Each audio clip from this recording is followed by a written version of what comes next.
the Main Township High School District 207 Board of Education. Jenny, will you take a roll, please? Mays. Lee. Aye. Owen. Here. Childers. Heller. Sullivan. McGrath. Here. Mary, could you please give us some information on the public hearings about, please? Sure. If you pass a tax levy of greater than 5% increase over the last year, you're required to have a public hearing. Our levy is only 2.1% higher than last year, and after the abatement, it'll be less than 1.7% increase, but we felt that in order to inform the community of the property tax levy, that we would comply with the elements of truth in taxation. Therefore, on November 22nd, we published our levy information in the newspaper and then are conducting a public hearing this evening to receive any input from the community on our proposed tax levy. In the board packet will be the actual tax levy adoption. The public hearing is simply a time for the community to come forward and provide any commentary on our tax levy. Okay, and is there any report on the levy? The report on the levy is in the regular board documents. And, okay, thank you, Mary. Is there any public comment or questions regarding the tax levy? Hearing none, is there a motion to adjourn the public hearing? Second. Lee. Owen. Aye. Heller. Childers. Aye. Sullivan. McGrath. Aye. Call to order the regular meeting of the Main Township High School District 207. If you'll join me in the Pledge of Allegiance. Allegiance to the flag of the United States of America and to the republic for which it stands, one nation, under God, indivisible, with liberty and justice for all. Take the roll, please. Owen. Here. Sullivan. Heller. Lee. Childers. Here. Mays. McGrath. Here. Okay. First item on today's agenda is the Superintendent's Recognition Award. Thank you, Ken? Mr. McGrath. Usually at the beginning of our meetings, we recognize outstanding students in District 207 Student of the Month, and we will do that in just a moment. But this evening, I'd like to begin with a very special award for a teacher at Maine West High School, Mr. Greg Regalado, who was named a 2013 Golden Apple Award for Outstanding Teacher. Mr. Regalado is not only an outstanding teacher in his own right, but he's also someone who exemplifies teacher leadership in District 207. District 207 has one of the nation's very best teacher leadership programs, and that's indicated in a number of ways, but included in those is we have the most Google certified teacher trainers of any organization in the world. Among those teacher trainers, Mr. Regalado is one of our very, very best. He's a Google certified teacher trainer, a Google certified teacher, one of only about 100 in the country that was selected a couple of years ago in one of Google's first classes for this. Mr. Regalado does amazing things for his students, and those things were indicated with his Golden Apple Award. But in addition to that, on a regular basis, Mr. Regalado gives his time to fellow teachers to help them become more expertise in their use of Google education applications. And we're just very, very proud of Mr. Regalado, so I want to bring him to the board tonight and have him publicly recognized for the 2013 Golden Apple Award with a Superintendent's Award for Outstanding Teacher Leadership. Mr. Greg Regalado.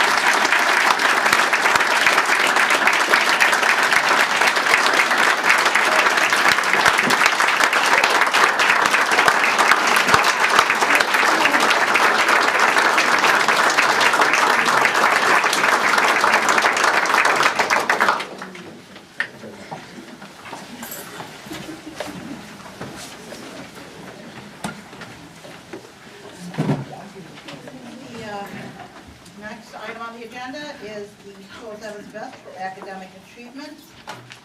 Audrey, I think you were first tonight. All right, it's my honor to recognize Anya Halabeki, you would stand, Anya, as 207's best in the area of academic achievement.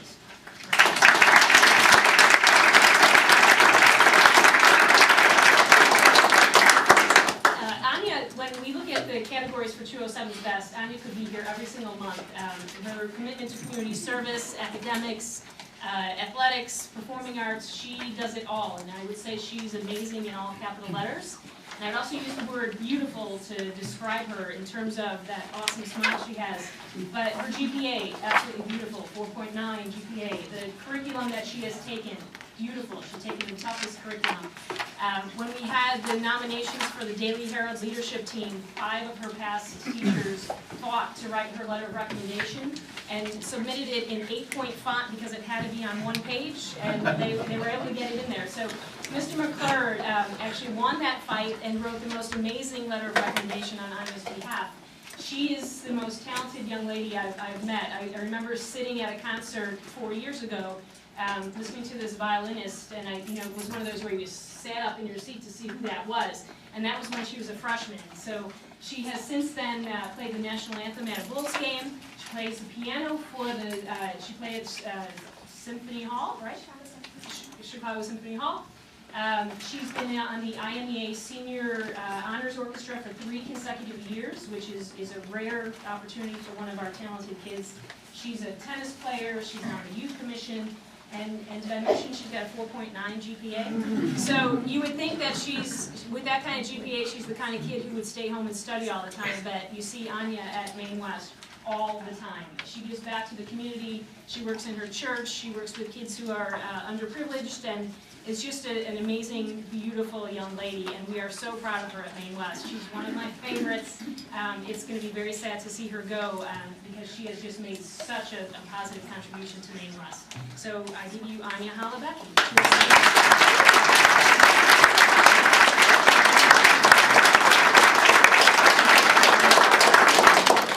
Let me read really quick something Mr. McClure wrote. He said, "True leadership is neither boastful nor self-absorbed, and she fits both prerequisites. Anya is humble in her accomplishments and diligent in her excellence. She's a senior with a terrifically bright future, and we are proud to nominate her as one of 207's best." So tell us what you're planning on doing, who's with you tonight, and then tell us what you're planning on doing for your future. This is my mom, and I see myself either learning my whole life or teaching. I'm trying to find a way to combine music with physics or math. So I was looking at Rochester for audio and sound engineering, possibly, I'm not sure. And if not, then Northwestern. Very good. Congrats, Anya.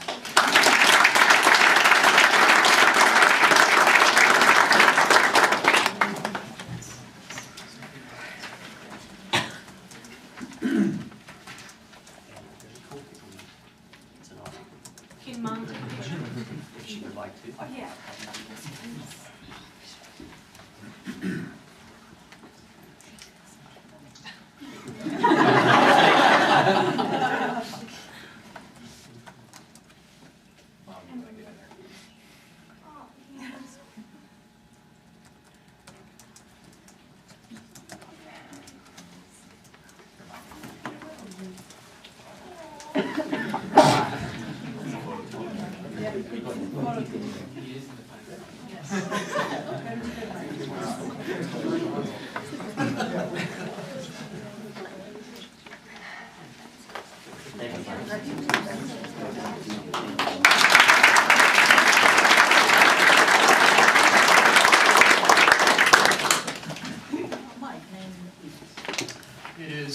Hi everybody. It is my pleasure and honor to introduce Maine East's 207's best in the area of academic achievement, Gaurav Agnihotri.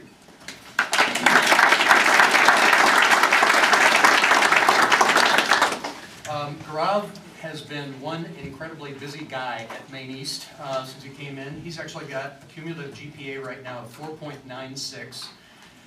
So he's taken accelerated and AP, just about everything that we offer. But the thing that I think really distinguishes him is, in addition to his academics, it's everything else that he's managed to do in his career at Maine East. He's been very, very active outside the classroom, number of activities, math team, tennis team, Spanish clubs, the president, student council, class council. He was also on the president's leadership team last year where I got a chance to know him a bit. Always sort of quiet, very serious guy. But when I put the call out, again, it was one of those where I got multiple people saying, Gaurav is our guy this month. He needs to be 207's best. He's a member of the Gifted Lyceum, and Judy Tyler had him last year in AP Biology, which is a very demanding class. She wrote the following about his work. It said, students in my AP Bio class clamored to be his partner, not only because he's so intelligent, because he is easy to get along with. He takes his learning very seriously, he has a wonderful sense of humor, and is patient and kind with collaborators. He asks probing questions in class that get to the heart of a concept. His desire to know supersedes his grades, which is refreshing to see in a high-performing high school student. Last year's AP Bio curriculum required the students to perform a variety of inquiry labs. Gaurav's labs were consistently innovative and well thought out. I rarely had to walk his group through experimental design. They always went above and beyond the expectations of the class. His group's poster session on enzyme control was the best in the class and utilized the data from another group to enhance their analysis. Which takes me to the next accolade for Gaurav, and that was last year. He was awarded a high school internship by the American Cancer Society that enabled him to participate in summer research at Northwestern's Robert H. Lurie Comprehensive Cancer Center. He completed an independent research investigation involving gene cloning and pathway signaling at prostate cancer sites. Specifically, he was isolating microRNAs that hold promise of binding with and activating tumor suppressor genes found in prostate cancer cells. His results also indicate that the binding of this tiny molecule can decrease the risk of androgen receptor prostate cancer aggression. You'll note that I read every word of that. The thing is, and again, he is just amazing because he's outstanding both as a student and as a person. As a straight A student, but I think more importantly, everybody agrees he's a straight A human being, individual. One of our faculty members commented to me, said, Gaurav is such an awesome dude, so smart. I had the pleasure of working with him a tiny bit last year. He deserves all the accolades that come his way. So, I think on behalf of the faculty and staff at Maine East, we are very proud of your work. You make us all look good, and I think there are great things coming to you in life, so congratulations, Gaurav.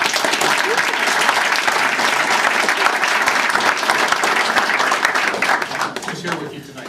Today my dad's here with me, and since my mom is at work, and for my future I'm looking at colleges both in and out of state with an ambition to go into medicine, and I hope to study to become a physician while majoring in science and English disciplines.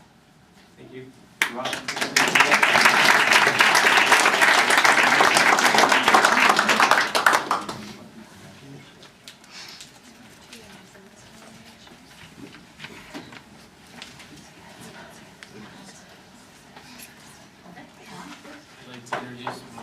Marissa Sclafani as Maine South's 207's Best for Academic Achievement.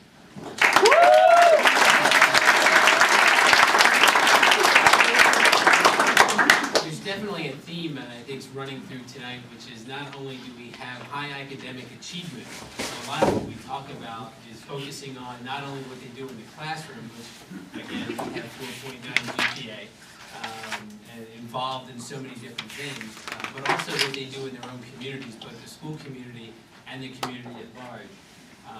Marissa, I would say, is the embodiment of hard work and tenacity. And not that traditional tenacity you think of like grit, but just sort of that stick-to-itiveness and really working through to see things to the end and to success. A couple of things about Marissa.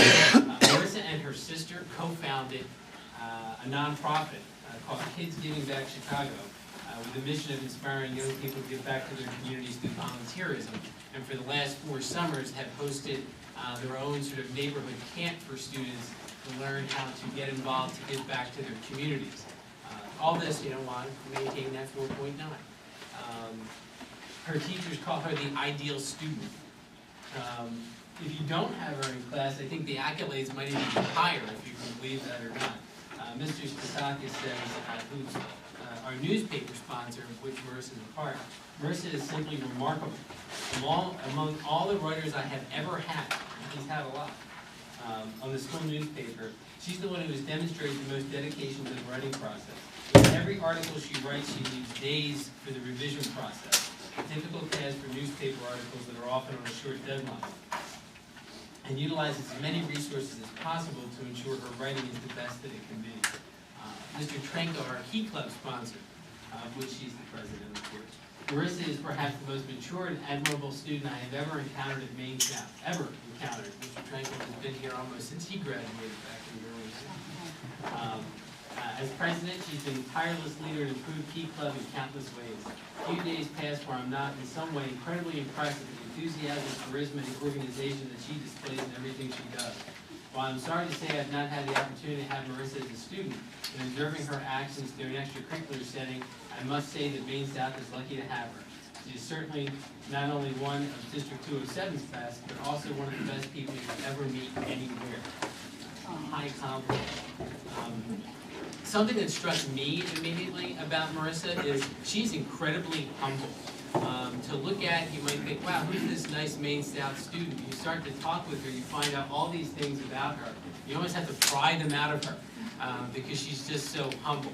And so I think she really does see not only her job as being a good student academically, but using the talent she has to give back to the community at large. And so Marissa, that's why we honor you tonight.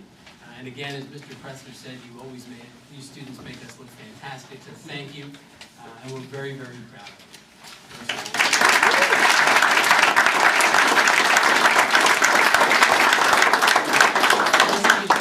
We have quite a few people with us. Could you introduce them and then tell us a little bit about what you're thinking about for next year? Sure. Thank you very much, Bobby, for this amazing award. Tonight I have with me my grandparents. Here are a few of them. And my mother and father, and my sister, of course, who helped me on the organization taking that. And they've all been incredibly supportive throughout my 4 years at Maine South and in my entire life in general, so I'm so grateful for all of their support. And also, my teachers' support throughout these 4 years, and for Mr. Messner and my fellow board members for this award. In terms of future plans, I'm really interested in studying science, and I think I have been since I've been a middle schooler. For the past few years, I've been pursuing some biology and chemistry courses, as well as physics. I think like chemistry stuck out to me as one of those really interesting fields, so I hope to pursue chemistry as a major. And I haven't yet decided my college undergraduate studies, but I'm considering Northwestern and Notre Dame for the future.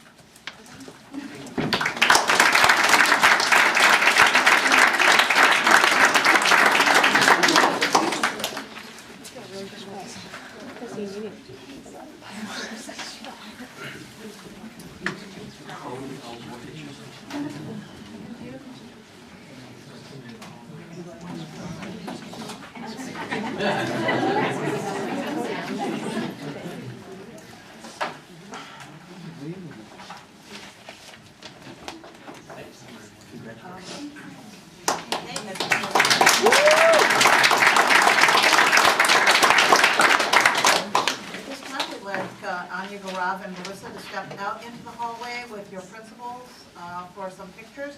This is, you're more than welcome to stay for the meeting, but this is your opportunity to leave if you so desire. Thanks very much and congratulations.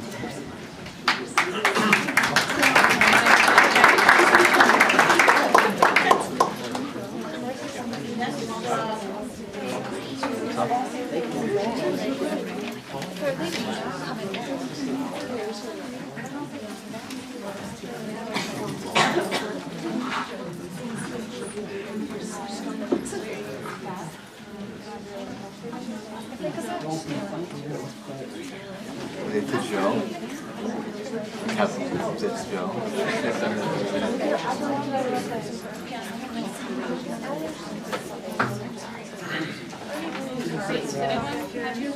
Is anyone requesting to speak? You're rocking, dude.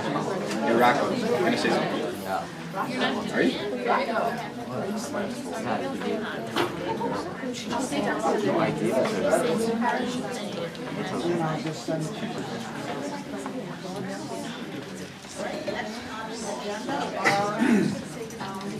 Public comments. If you'd like to make a public comment, we ask you to put on one of the cards on the table at the back. At this point in time, I have two public comments. First, Roxo, I'm sorry, I can't quite read your last name. Please stand up, Yes. identify yourself, My and name's your Rocky. address. My name is Rocky D'Ambrosio, and I'm currently senior at Maine South. I know it was talked about last week about how final exams might be before winter break. I think that'd be like a really good idea, especially coming from a student's viewpoint.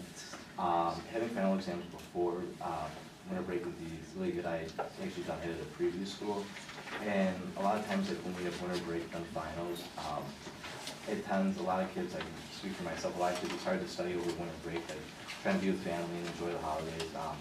Studying for your few months long with schoolwork is kind of hard.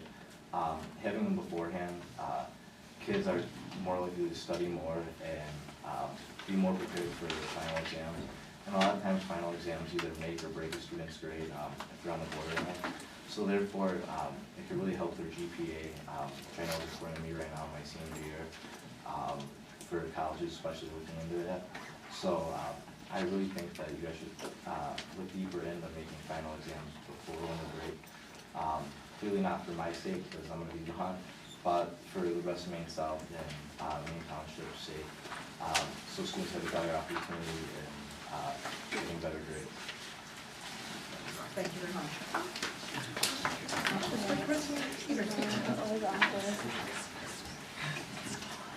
State your name and your address, please. My name is Chris Peterson, 2156 Estes in Des Plaines. I want to thank you guys, and I apologize. Dr. Wallace, I should have said, hey, I'm coming here and talking about this. I didn't, and I apologize for that. Put some people in a frenzy. I'm sorry. My son Nick is a freshman, and we homeschool him. We want to ask the board to change the bylaw 5239-3 about not allowing homeschool students to participate in extra activities. I believe it's discrimination, and it doesn't benefit anybody. Our son Nick, who is a freshman and has wrestled for the last 3 years and played baseball for the last 10 years. He's been doing this preparing for high school sports. And I've had several emails with Dr. Hagan and Dr. Wallace about, and I talked on the phone with Dr. Wallace about this situation.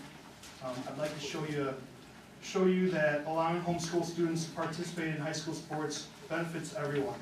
First, a homeschool student will learn to improve their skills in an area that they choose to participate.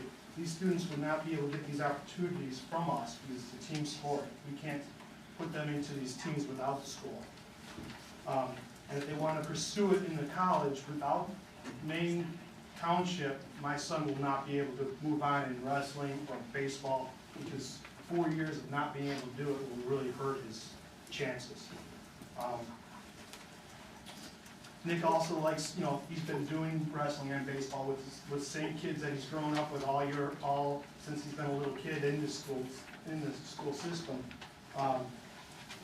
and he wants to be with his friends at those times. Maine Township is committed to diversity. Allowing homeschool students to participate in their athletic program is one of the ways they can demonstrate it. We believe District 207 wants to include all students and give all students in their district the same opportunity.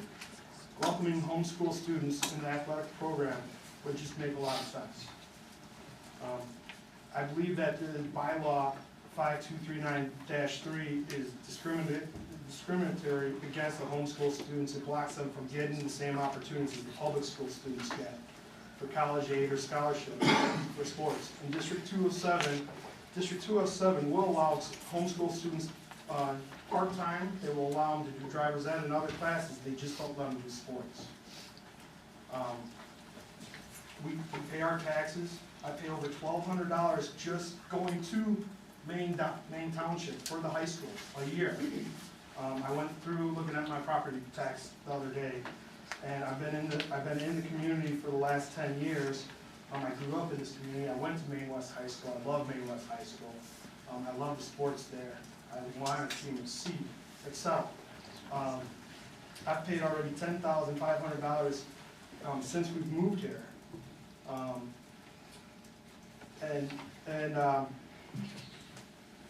And according to the Census Bureau, the state of Illinois spends over $10,500 a year per student that's in the public school system. This means by the time my 6 children graduate, we will have given approximately $30,000 in taxes to the school district and saved the state over $720,000, which would equal up to $750,000 savings that my family would do just for the school district. And what I want from the school district is just to be able to have my child wrestle and play baseball in the school district. It's one thing we can't do. I'm trying to work on a policy. I got a little bit of it going already. Talked to Dr. Wallace about things that, how it could work, why it can't work, and we don't see eye to eye about it, and I understand he's on one side, I'm on the other side, but I'm hoping to persuade you guys to be on the side of the homeschoolers because you need to. I believe this can be done quickly. It doesn't have to take months to change a policy. I think if you want to do it, it can be done pretty quick. When we started this whole thing, we started this last year, we've homeschooled our entire lives for our kids. And we enjoy it. We enjoy our family together, learning together, and growing together. We started this when they were little, and last year I introduced Nick to the coach, and he didn't think it was a problem, and unfortunately he didn't know the bylaws. You know, I don't expect teachers to know every bylaw there is in the district. That would be just too hard. But I would have came to you guys last year if I would have known this was a bylaw. I didn't know it, he didn't know it. This summer, we signed Nick up for baseball. He was at the baseball camp at Maine West. Nobody said anything to us there either. Matter of fact, he did so well, he was one of the kids that earned a Maine West hat. Only 3 of them were given out. So, Nick really loves Maine West sports. He's been looking forward to it since he's been a little kid. This is why he does it.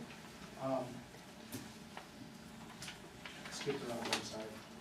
In November, we did fill out, we came to the wrestling meeting.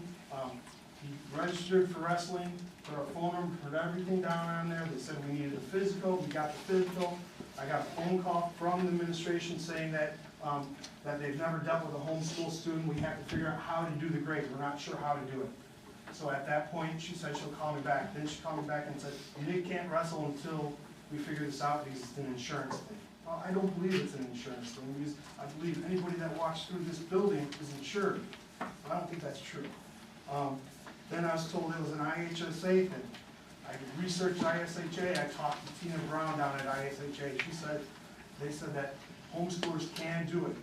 You got to work with the district. It's not the easiest thing, but it can be done. And it's being done in the state of Illinois. I know District 300 does it. And there are other districts that do it. So I know it can be done. And then after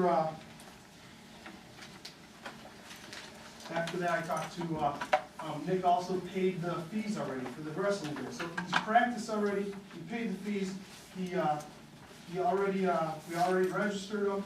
I gave Maine West the password to look at Nick's grades because we do a co-op for our homeschool. So I said, here's his grades. You guys could look at it anytime you want. If you want the curriculum, we'll show you the curriculum. We want to work with Maine Township. We want him to be part of this.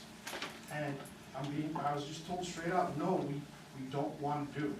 We can't do it. There's too many issues. I don't know what the issues are. I was told one issue was if a kid's failing at Maine West, or I shouldn't say Maine West, I'm sorry, at one of the schools, so the parents going to pull him out so they can say, yes, he's passing.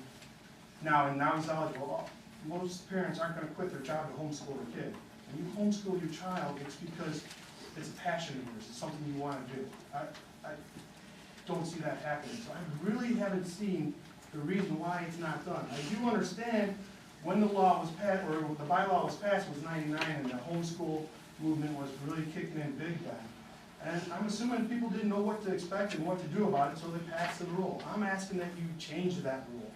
I really would like this rule changed. Nick's already missed 4 meets and a month of practice because of it. And I don't know how quick you can do it. I don't know if any of you want to do it, but I'm hoping you do.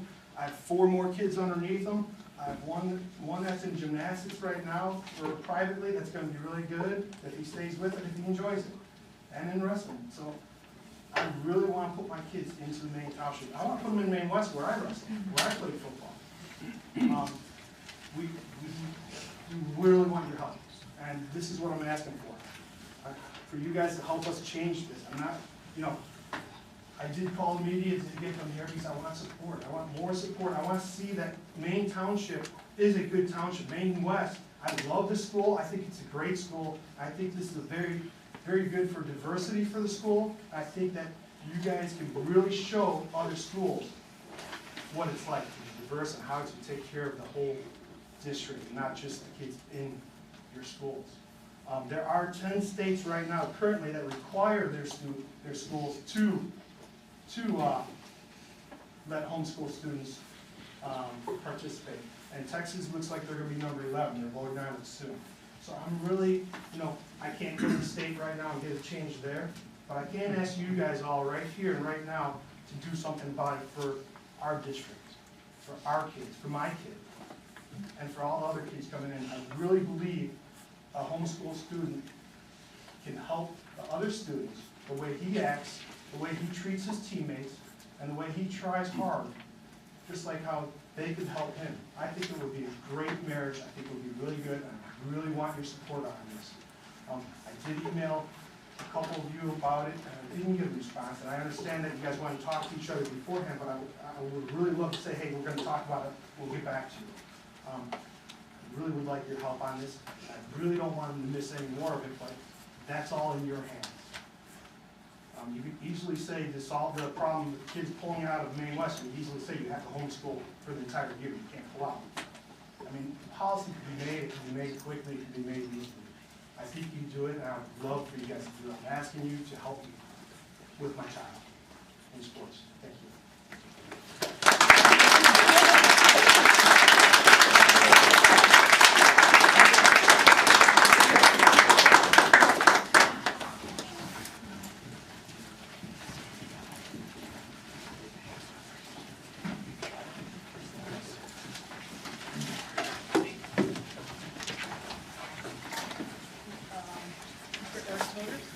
Eric Potter, 740 Foster Street, Long Road.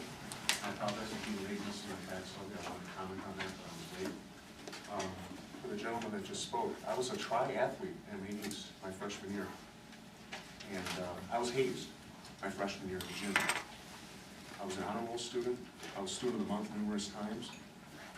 And I'm going to say this in public, on camera, the bullshit here needs to stop. The allocation of taxes to Maine South needs to be diverted correctly to the other parts and other high schools in this district.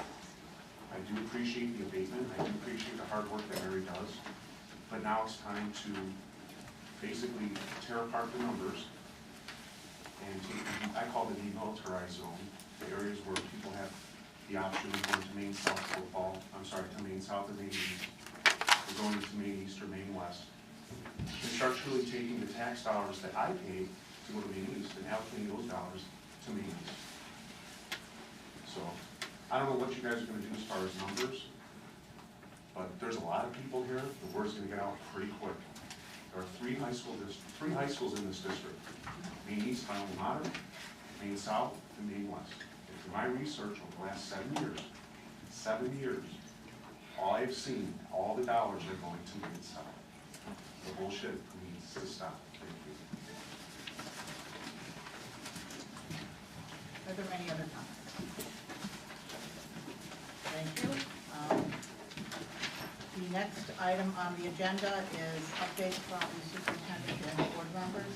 Ken? Well, board members, recently in the middle of November, it was Board Member Appreciation Day on November 15th, so it's exactly a time like this that I'm going to thank our board members for being board members, for serving the community and the public. It's not an easy job. Board members do wonderful, wonderful things for no remuneration, but they have to deal with a lot of big issues and they deal with a lot of integrity. So I think at this time we should give our board members a nice round of applause.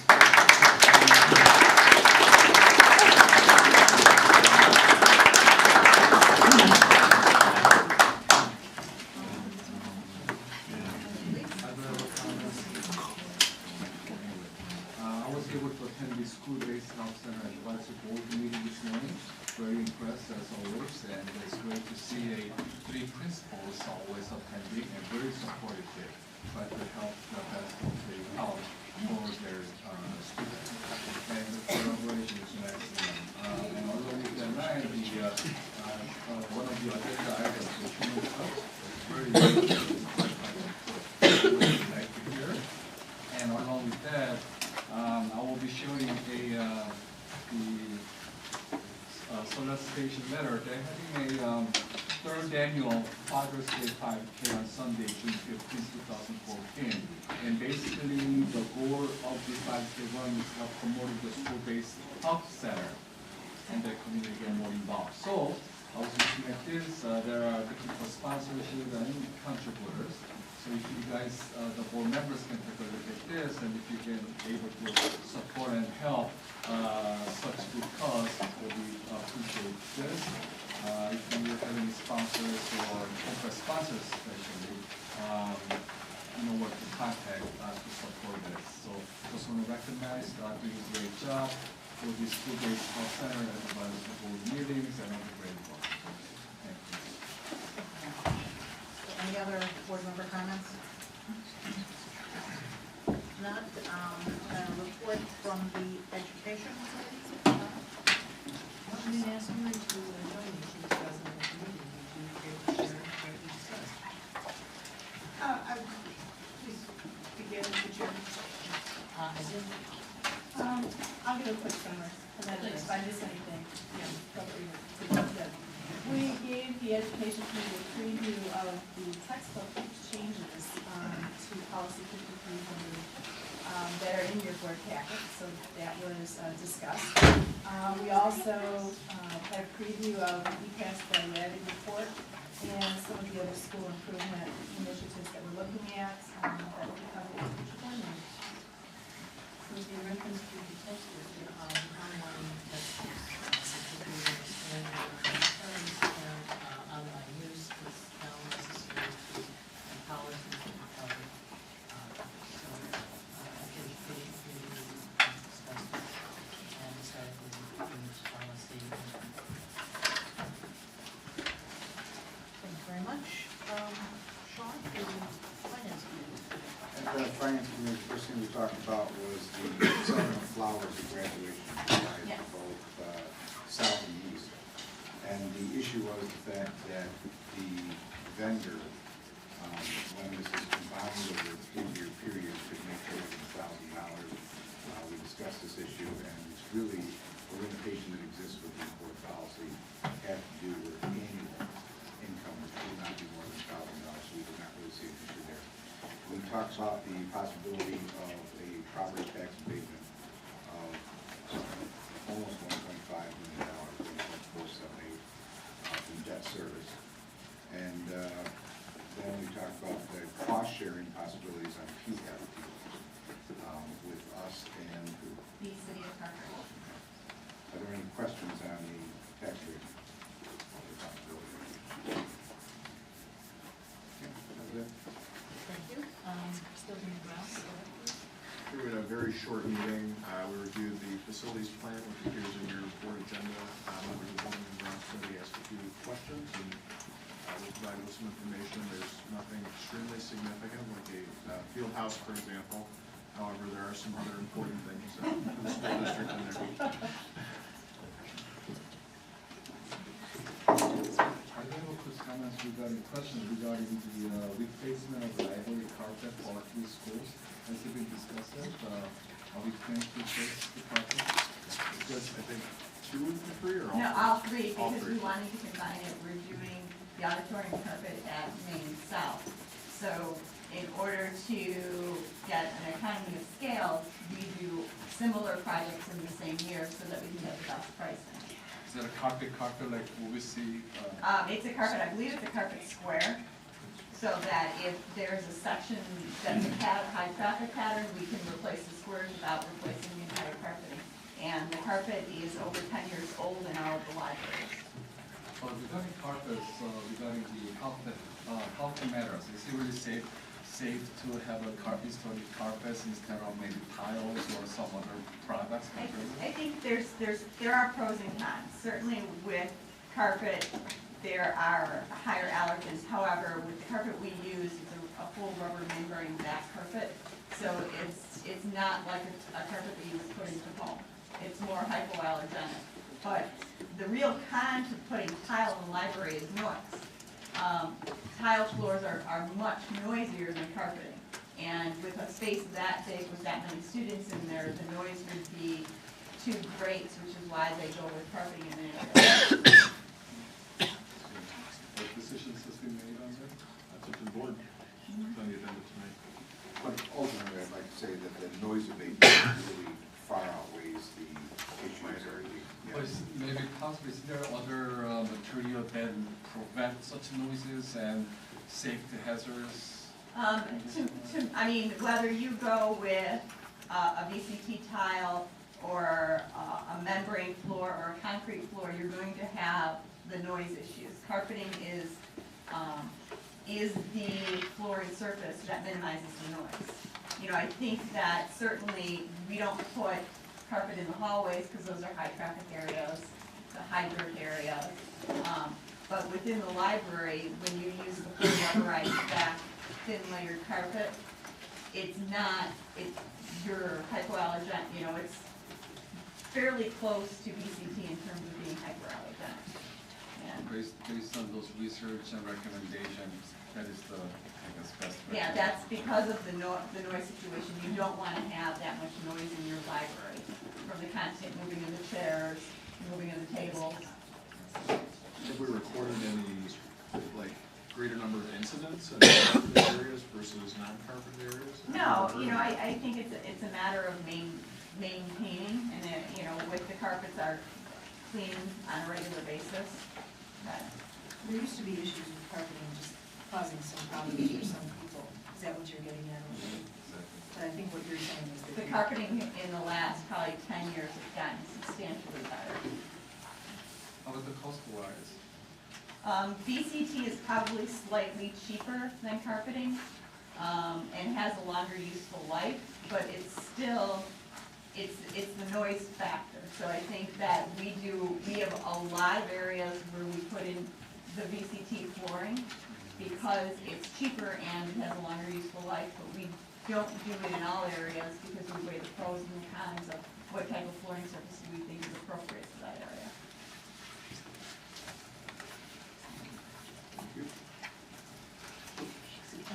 Any other questions? The next item on the agenda is the monthly status of finances. Mary, please. In your board packet is the October financial report. October represents 33.3% of the year complete. On the revenue side, we are tracking slightly higher than that because property taxes came in August. We made a notation on the capital projects fund that we did not include the $1.9 million reimbursement from the state, which is over 11 years old and was not budgeted because we didn't, quite frankly, think we'd get it this year after waiting for 11 years. But had we included that, the graph would have been extremely skewed and difficult to read, so we made the notation there. On the expenditure side, we are within budget with the exception of the Fire Prevention Health Life Safety Fund, where we're doing some additional door replacements to conserve some energy, and those qualify and are identified in the 10-year safety program. It's only about $50,000 more than budgeted. We have sufficient fund balance to cover it. And then the tort fund, because of legal fees, is expected to be slightly higher than included. I'll entertain any questions anybody has on an October financial report. Are there any questions from board members? Thank you very much, Mary. Next on the agenda is instructional services. Barb, I think you're up first. Yes. Okay, so I'm going to tell you that in my household, when I have a lot to share with my husband, I get the question, can I have the short version versus the long version? He knows that he has only so much attention span for all that I want to tell him. So tonight you're going to get the short version. Oh, no, Sean? But we're going to promise those who'd like to come for the long version. Your definition of short is? Under 20 minutes. Okay. Yes. Is it only because of This the does way not this count is? as part of my time. I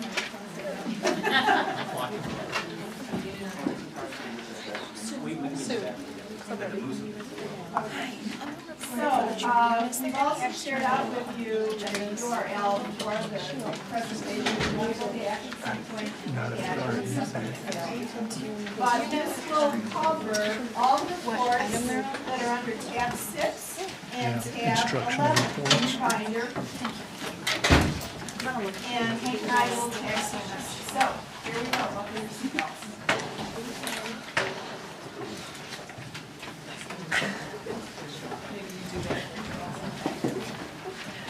So the first report that you have in your binder is called the Student Participation Report. And really when we think about successful comprehensive high schools, we're talking about athletics, activities, and academics.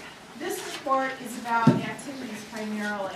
And in Maine Township, we have, if you look through the long list here, such a long list of diverse opportunities for kids that are different for each building, kind of tailored to the interests of the students and the teachers there who volunteer, many of them. The teachers who do volunteer, you can tell by the non-grayed out section in column 1. Everyone who, or every activity that has a grayed out section are on stipend, but by and large, the number of activities that are volunteered for by our teachers because they love working with students in certain subject areas and certain activities is great. You can tell that from the long list. What isn't on the list that I think we have to also recognize is that kids have other competing demands. And many years ago, we tried to gather that information, but it really has become overwhelming to find out which kids are working, which are involved in their church and synagogue, which are involved in private club sports. So those particular activities are not recognized here, and we need to also know that our students are out participating in those ways too. The other thing I will say is that we have gotten better at collecting data over time, but we are still on a mission to improve our data collection procedures, so you can look forward to that in the future. Next report. Okay. So I'm going to take a moment to talk about how the state reports some of our data. The first thing that the board needs to be aware of this year is a change in the new school report card. It has moved to more of a virtual online experience rather than the 15 to 20 page reports that used to be printed. It lists that we've listed for you some of the things that you'll find on there. Really, it's meant to be a data portal online to drill into it. However, there is now a one page for the district, 2 pages for the schools, what they call an at-a-glance report that has some of this data on it. That's a printable report you can find using your board packet as well. And it has stuff about tests and what students are doing in school, and eventually they say will also contain the results of the 5 essential surveys. We've provided a screenshot there for you of what the landing page dashboard looks like when you get there. And you can just kind of click around and find your way through some of the data that the state reports.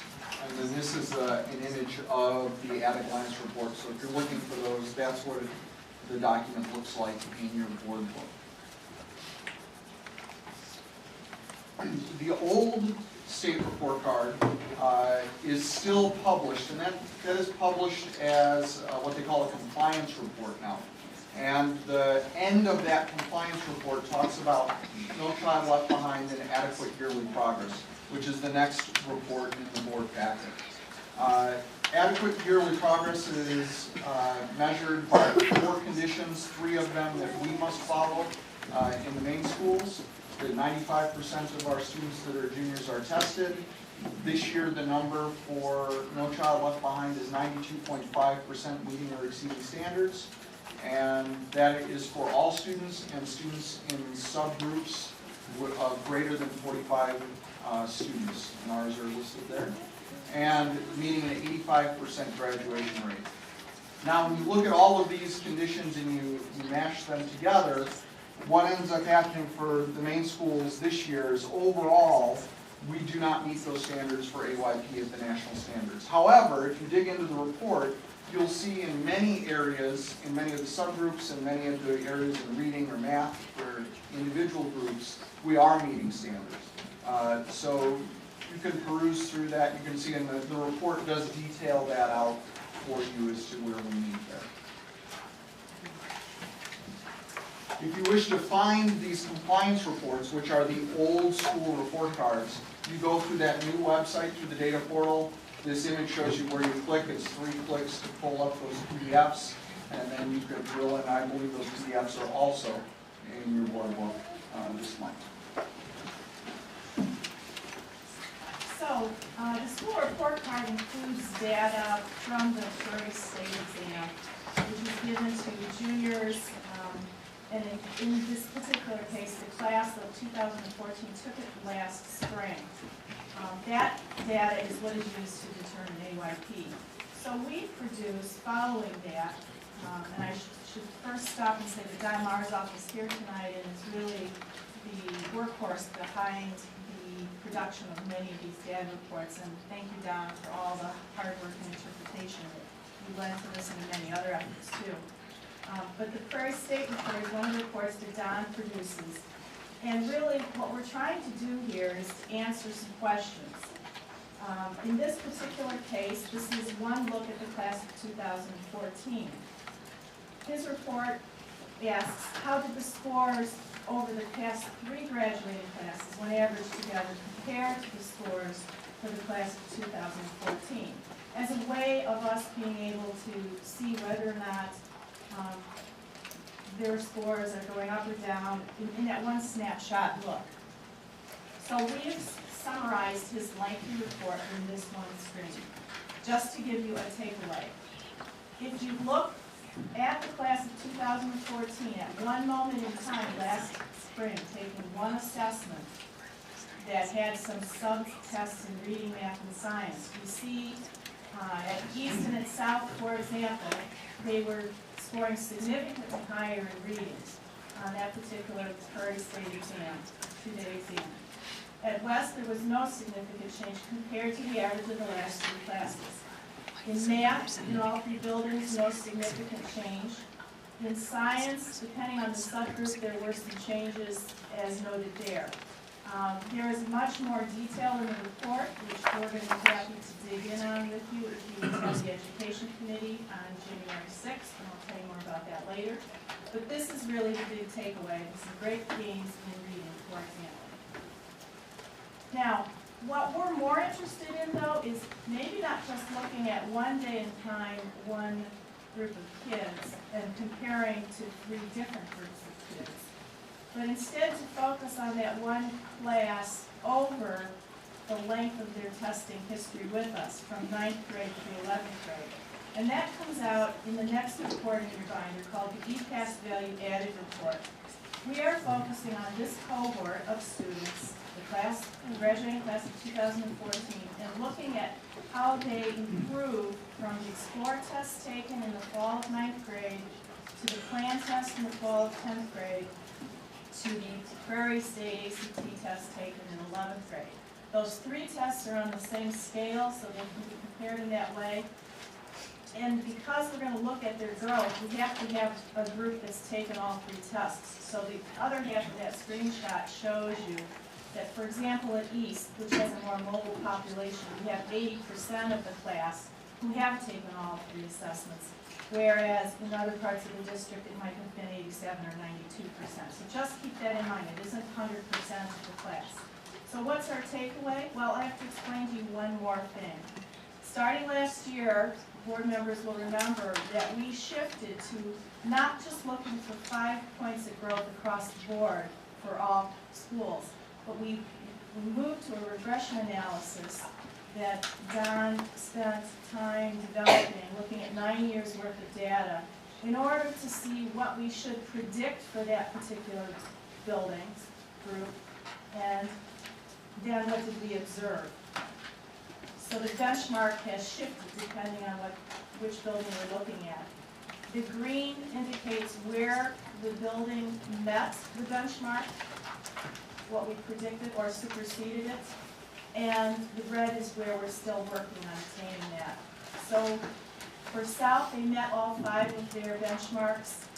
For the other 2 buildings, they met 3 out of 5.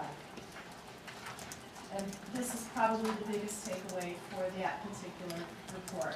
A much fairer way of looking at it than rather than holding each building to 5 points in row. One size doesn't fit all in this case. Now, all the school report card data feeds into, for us, a management tool that we are now required to use called the Rising Star. And I apologize to you for this thick binder, but basically it's not my fault. The state wants us to put, under tab 11, all the pages here in front of your eyes for review, so that you're alerted to the fact that we're going through this process. The Rising Star really, for most of us, is redundant because we have very good school improvement processes and management systems in place. It's very helpful for school districts that don't. But it is an online tool that our principals use, that I use, they work with their leadership on, and they're basically doing some self-assessment against these research-based indicators and tracking the goals and the work that they're going to take to make some progress on those goals. The resource, or the school report card data is fed into it automatically from the state. So what's the takeaway from over 100 pages in the binder? Next slide. So the highlights are, you're going to find in all of their reports in the district, we obviously have our focus on math, reading, and science, a little bit of attention to graduation rates for certain subgroups. We're working on student engagement issues. There are some climate and culture issues you'll find attended to. And certainly, how do we organize for instructional improvement? Each of the buildings you'll find in looking through those pages are at different points on their journey, whether they are looking at pushing their PLCs along, doing more work on tackling Common Core state standards. Certainly assessment literacy and designing those common assessments is on our front burner. We're collecting the data, trying to figure out what it means and how to develop differentiated interventions for kids, and helping our staff grow in those areas in order to attend to that. And you've seen us bring to you some of the organizational changes that actually this report prompts. Formation of professional learning teams, instructional coaching, assistance and plans, and focusing on teacher quality. That in a nutshell is really what your Rising Star reports bring to you tonight. So, we invite you to a longer meeting on January 6th where we can dig into some of this school improvement data and look specifically at the goals and progress of each of the buildings. I've checked with our Ed committee and it seems like, we may have to adjust that start time a bit, but it seems like right before the January 6th board meeting, maybe a 5 or 5:15 start will work better. We go for an hour, hour and a half. Each building having some time to talk about what they're doing in particular. And what I'd invite you to do is, as you have looked at this, or will look at this between now and January 6th, if you've got some questions that they could particularly answer for you, that would be helpful to get them to them before Christmas break so that they've got some lead time in order to prepare. And that concludes our ad glance. And I believe we're at 15 minutes, maybe, Dr. Wallace? You might still have questions. 14. You might have 14 questions. minutes? I think it was only her presentation that counted. Yeah. I think she wins. Nice job. Does your husband give PowerPoint presentations and all to do? When you're going for the launch presentation, does your husband gives a PowerPoint presentation? I'm lucky if I did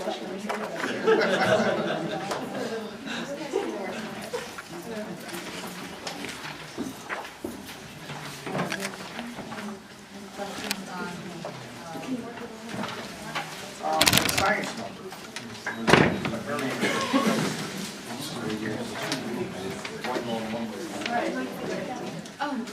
Any idea what the cost of that could be? You know what, I think that's a great question. January 6th? Okay.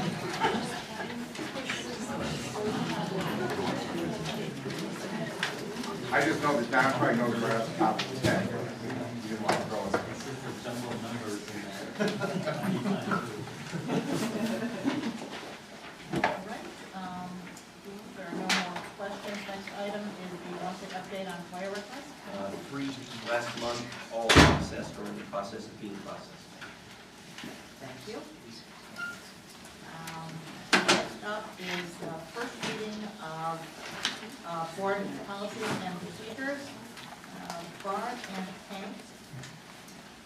And I am going to defer to my esteemed colleague, Dr. Peter, who I'm just dying to hand over the I'm turning the clock back.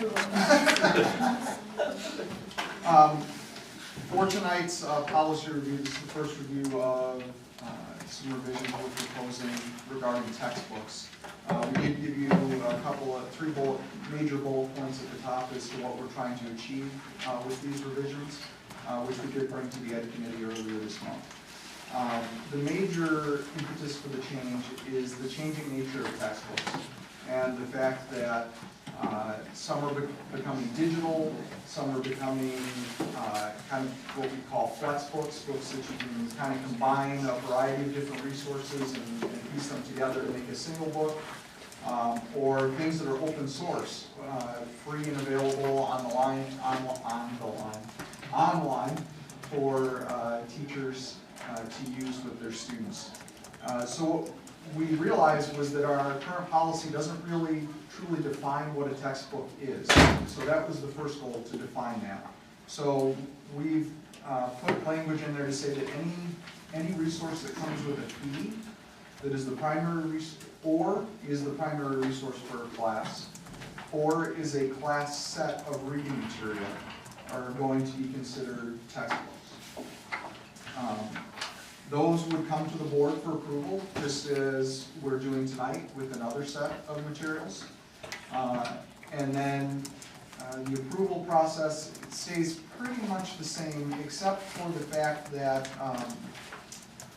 with the changing nature of materials, making them publicly reviewable becomes a little difficult. Some of them are only accessible through usernames and passwords or online. So those materials would be posted online. Anybody could go online and find out how to get a hold of them, or reach out to the contact person that's listed, or visit one of the schools or the district office, and we can help them from there as well. All of the language that follows below supports those three major points. So at this point, I'll take any questions. Quick question, how will the procedure really works? Who make the recommendation and bring it out of the table? I'm sure there are so many different textbooks. They're good qualified books. Based on what? Sure. How the recommendation is made, and who make the selection and process? In the policy at 5300, it outlines the actual procedure. This is one of the few policies that actually has the step-by-step procedures in it. It starts with a teacher, a group of teachers, usually a PLC, that's working to revise their materials. They review the materials that are available to them and select from what they feel is best out there. They then fill out an electronic proposal that goes to their MCC, which is all three, well, first a department chairman and then all three department chairmen. They then recommend that to come to myself and Barb. We review that material. It's also forwarded to the principals for their review, at which point we then bring it to the board for final approval. What about the timelines? How's that work? Typically, what happens is that just like this evening, they'll come to you for first review, and then you have a month to review. They kind of get out to the public that this is going to be reviewed, and at the next board meeting, assuming that there aren't any concerns, we would approve those. We typically do that in bulk 2 times a year, in November and again in the spring, April or May. Although it could happen in any 2 consecutive board meetings should resources need to change for some reason. We typically wouldn't do that mid-year if it comes at an additional cost, however. Ones that would happen mid-year would be maybe changes that were at no cost. I have a question just on the things that are not considered textbooks. I guess those would be The instructional materials? instructional materials. I'm just looking through it now. In that case, you're leaving a lot of that up to the teachers, really. Correct. and, which I understand. And if there ever was a question about any of that, there was an issue about something that was distributed, how would you find out about that generally? The parent or something? Yeah, general or a student or another teacher. However, one of the things that we've talked about doing as an instructional team following these revisions is communicating out to our staff this change in policy, but also the instructional materials practices that are listed in there, just to make sure that everybody understands the requirements that they are to follow when selecting instructional materials. And if a teacher ever had a question, they could just have someone. They have a department chairman or other administrators or Barb and I that they could reach out to and we could help. There's also board policy that covers objections that can be raised to instruction material. It's 5303, correct, you saw that in everything too. Well, going back to the textbooks, I know this year is in English courses that used to be in decision. For example, like previous years, like last year or before that, what kind of other courses has been taken? Well, could be anything any year, depending on how old the books are. Typically, we try to keep things around for a little while before we change them. At this point, you see a lot of English books because second semester students enter into kind of a free reading period in a lot of classrooms. And at that point, our teachers like to give them a variety of books to choose from, and some of them are new releases. For that reason, they come to you mid-year just before second semester so that you can review those. For example, question on, let's say, worldly history. Has it been made any selection, and how long has been ago? I'd have to look at, it'd be very different school to school perhaps, and definitely course number by course number.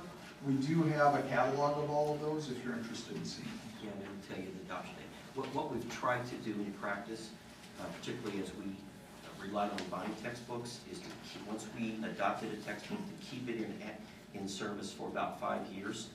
And then at the end of that 5 years, not always, but normally, it would start the adoption process over again. And that, so world history, for example, would use a book for about 5 years, a little longer, a little shorter, but approximately 5 years, and then a new adoption cycle would change. One of the things I think you're going to see, it's happening already, I think it's going to happen more in the future, is that this sort of 4 or 5 year hard textbook cycle is going to change because there's so much more freeware out there, there's so many more things being provided by universities that I think we're going to be able to get curriculum without buying textbooks. Plus the e-books that we're adopting will be cheaper up front and probably have updates that you just pay for as a subscription. So you won't have to necessarily go adopt the full new textbook. You know, edition 11 may just be updated in a year or two on an e-book, become edition 12, for example. So I think that the dynamics are going to change pretty rapidly in the coming years on this. So it means it will be customized by each different schools, basically. School A, let's say Maine West could use a textbook A, and then Maine South could use textbook B. They definitely could. They do that. Why can't we be able to kind of unify at least from the district? We actually, when I was in Barb's role, we began working on this issue, and we've gotten better. Science in particular has worked at the district level. I think CTE has worked at the district level to do this. So we've worked over the last few years to try more and more to adopt the same textbook for the same course in different buildings. Doesn't, right now, our policies do give latitude to each building, however, so it is possible in practice for West to have a textbook in a course and South or East have different textbooks. It is possible for that to happen.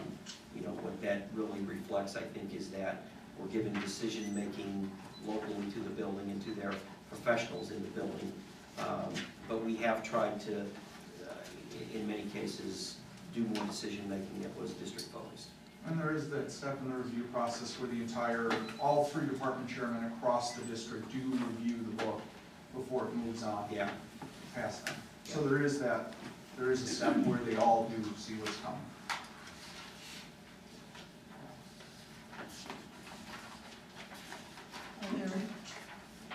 more questions? Thank you very much. Next item on the agenda, I believe, is the consent agenda. For a motion? I'd like to have item 6 removed, disposal of library books made up. I'll second the motion with 6 people. Okay.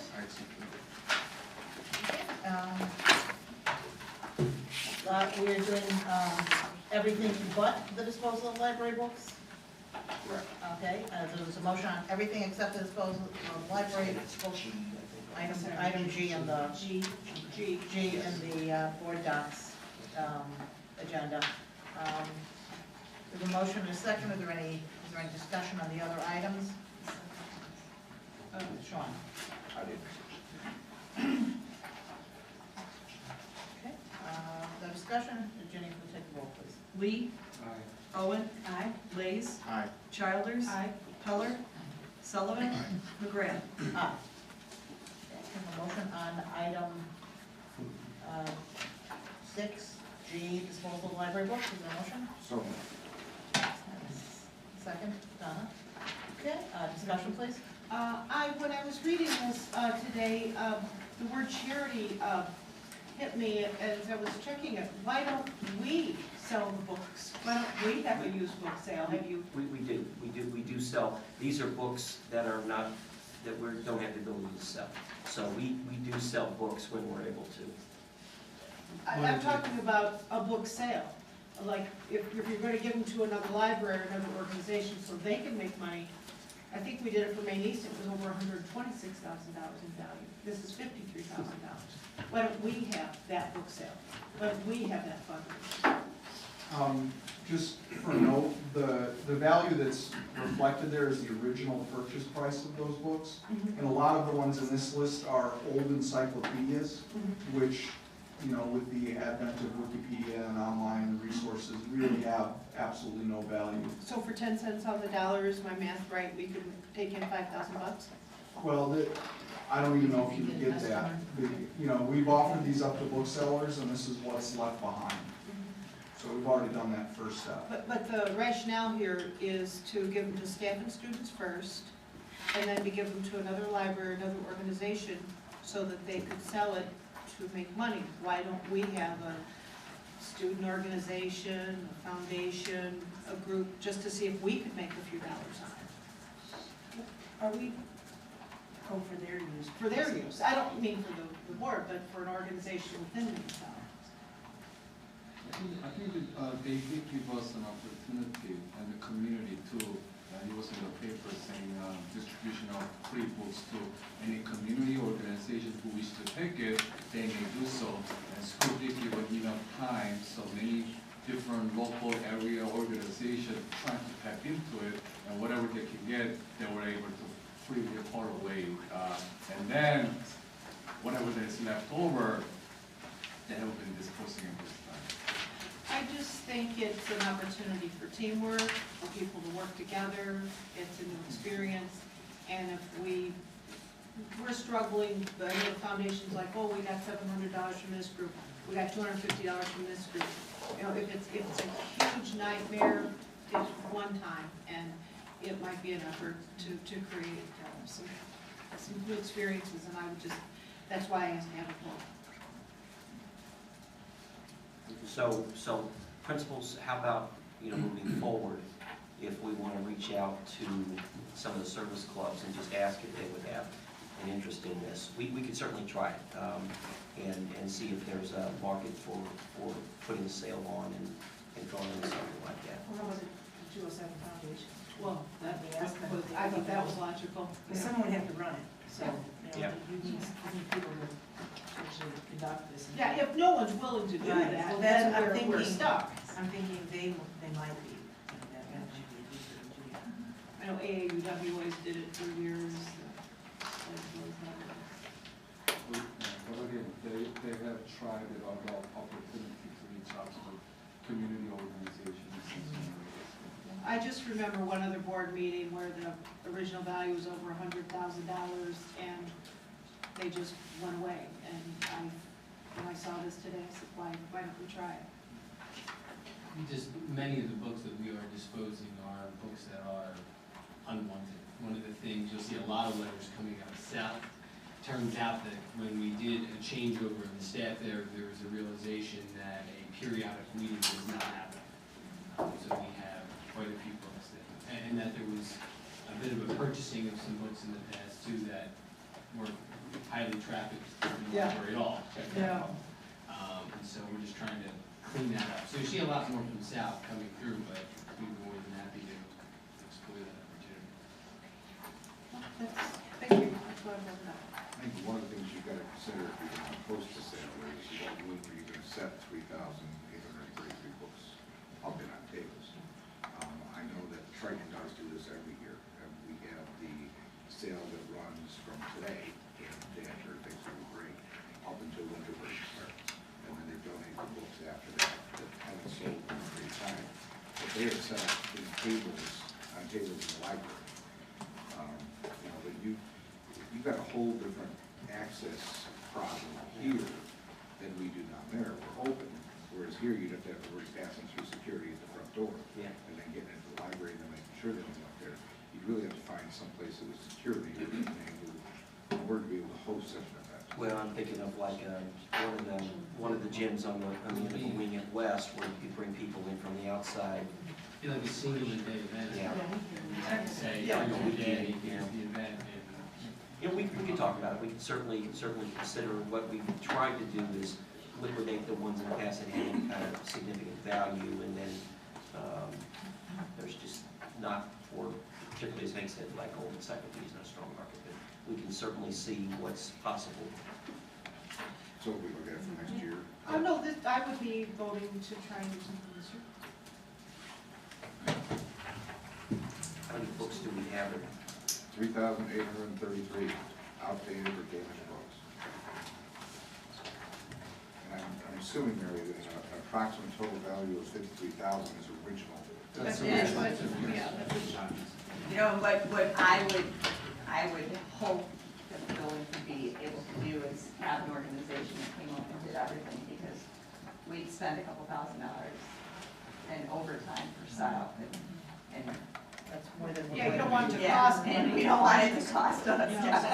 Well, that's why I suggested the foundation, because they're, what they would be doing would be assisting 207, but they're still a separate group that could actually be done this. Otherwise, we're doing it. Our foundation liaison, maybe talk with them about that?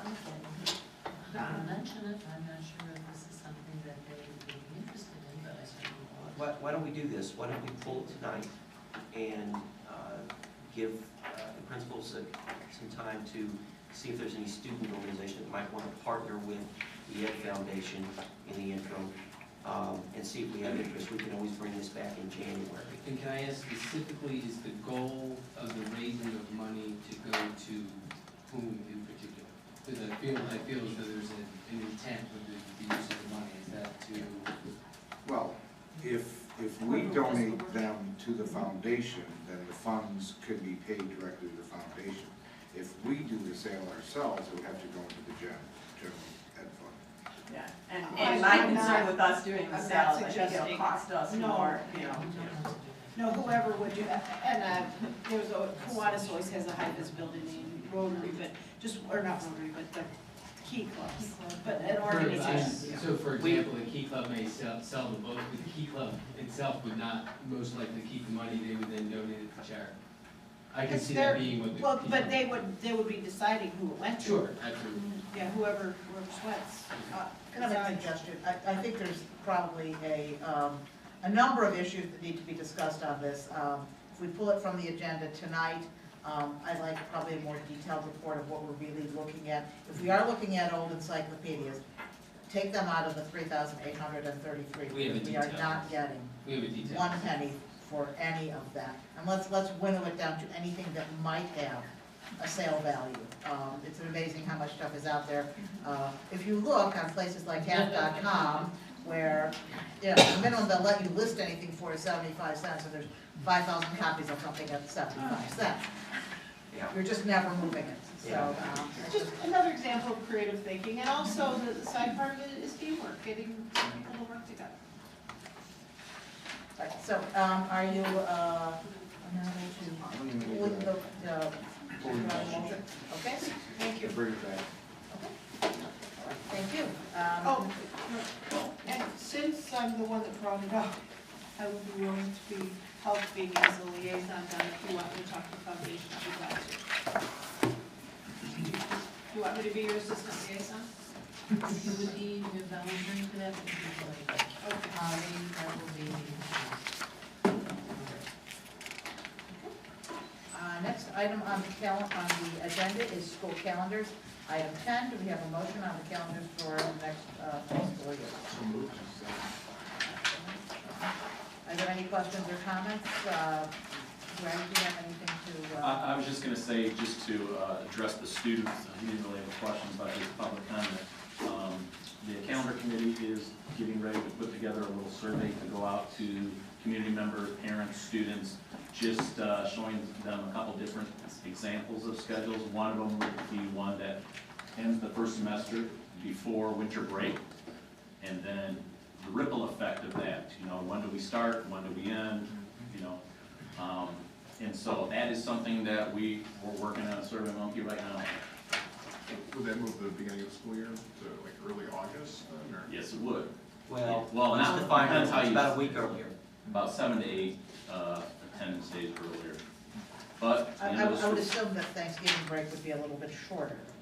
we would be in school for 2 days of Thanksgiving break instead of having the entire week of non-attendance for students. But the end of the school year would happen before Memorial Day. So we got total 2014-15, we have a total student attendance days as 179, correct? Correct. And the previous last year, 2013, Always It's the same 179. And compared to that, just generally, how about when we compare that to other global, worldwide, Europe, Asia, and so on? I know that we are definitely somewhat lack of numbers, not as competitive. How that may be work? Can we able to, I don't know, for the benefit of the students' education matters, potentially can we able to increase a couple more days, or what kind of options do we might have? It's a difficult comparison, first of all, when you look at other countries, because while you can't just compare in days, you also have to compare in the length of an individual day, and our days tend to be a little bit longer.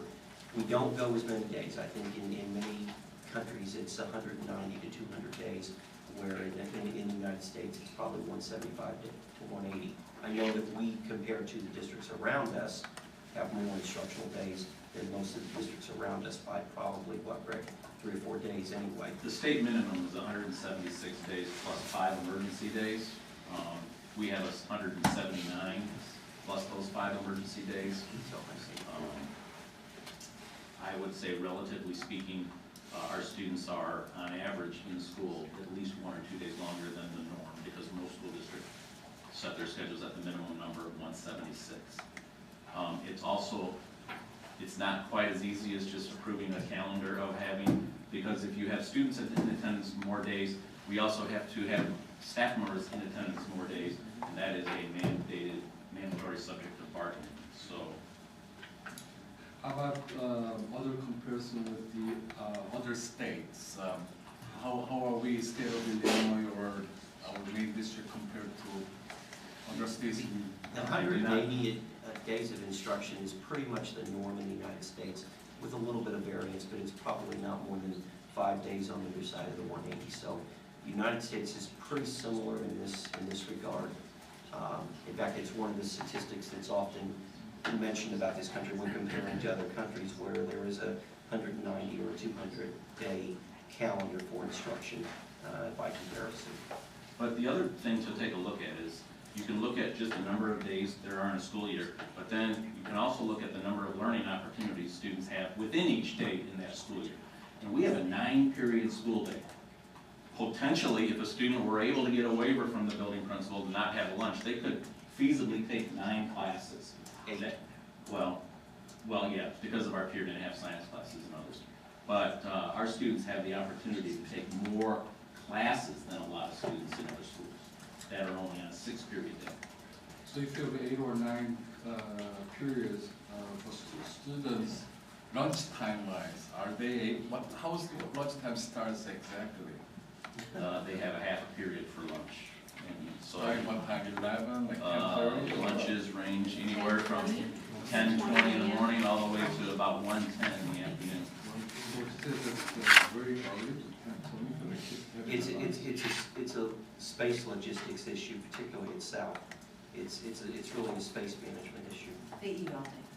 But the cafeterias are open during, the lounge periods are open during most periods of the day. And there are, students can't eat food, food is served in those other periods as well. It's any consolation, when I was a freshman and senior, I had lunch at 10:30 when I was in high school, so it's not a new phenomenon. I didn't like that either. Just a clarification, Greg, if the finals are done before the break, the students get their grades as well before? No, the teacher, as it happens now, it's about a week lag time to begin with. So that there would still be, teachers would still have the opportunity after break to get their grades in, and then those would be sent out to the parents within a couple days after that. Any other questions? Nothing that surveyed anymore, I'm sorry. What are you thinking? We just did our first mock with the student. And so, just so that you understand, what you're voting on tonight is the 3-year calendar. We're not talking about any changes for the 14-15 school year. That's much too late to do that. So any changes that we would be talking about related to changing the semesters, our final exam, it would be 15-16 thereafter. What's the sending district reaction to the thought of possibly shifting the school year back that much? We've spoken with them. One of the first questions that I have with the superintendents is everybody air conditioned? We're down to one building in 64 that I think is completed this year, so by next year, they'll all be air conditioned. They're a little different than us. I think that what we would try to do is, as much as we can, continue to mirror, because you do get issues of high school students being caregivers for the young ones. But beyond that, Eric, the really important ones are making sure that, to the extent we can, Christmas break, spring break, those kind of things continue to match up. And what I can tell you is I'm on the District 64 calendar committee, and we have our meeting tomorrow night at 4 o'clock, so I'll know more then. But I can tell you right now, not all the sending districts have the same number of school days in their year. And so they all start at different times and end at different times as it is now. The key thing, though, is to make sure that your breaks are lined up as much as possible so that your winter breaks and your spring breaks are at the same time. Is it more or less days? Pardon? Fewer. Nobody's got more, but, so for example, when we were out on Columbus Day, 64 was in on, I don't know if 62 and 3 were, but, so we have some differences already in some of the, few things here and there. There's one year-round school in this one. Well, It's year-round's a little bit of a misnomer, but yes, it's on it. It doesn't have more days. It's not traditional. It's not traditional. Yeah, it's not traditional. So they're already pretty adept at doing something a little different. And they offer programs. Yeah. All right. Are there any other questions on the calendar? If not, Judy, will you take the roll, please? Childers? Aye. Owen? Aye. Rays? Aye. Keller? Lee? Sullivan? McGrath? Aye. Next up, item 11, the school improvement plan and district improvement plan. Is there a motion? Second. Second. Thank you. Any questions or comments on the plan? Barb, do you have any comments? This was part of our at-a-glance presentation, so detailed questions we'll be happy to take from you by email or phone, and we'll deal with those on January 6th. Being on the education committee, I'd like to comment that I saw the first draft, and wow, what a job you've all done on making it more easy to understand.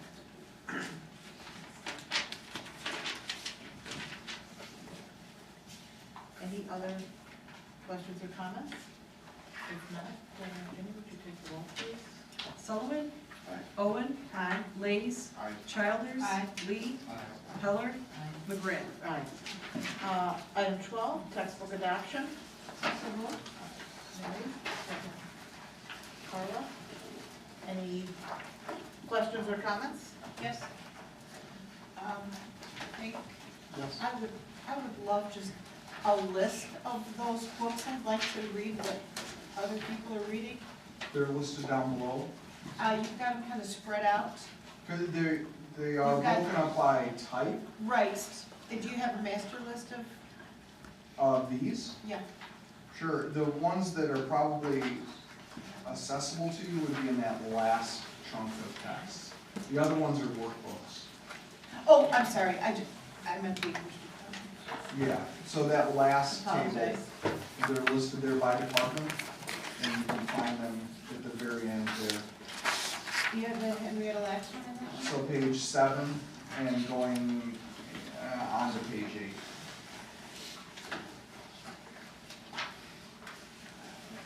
All the books above that are supplemental workbooks Yes. or study materials.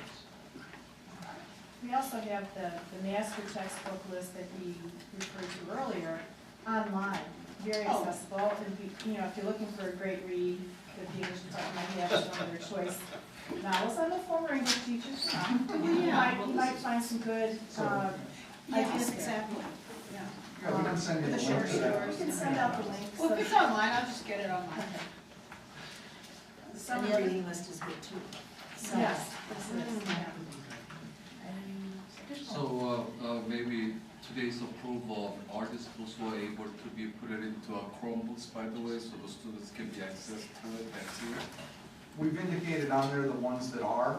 The majority of novels are, however, most students this year are choosing for novels to buy print, because the majority of these reading, the courses that are bringing these forward are junior, senior level, and they don't have Chromebooks yet. Isn't that what Kindle's for? Isn't that what Kindle is for? Yeah, but not every student has it. Some may, that have. You can rent them from the, or you could get them on loan from the library.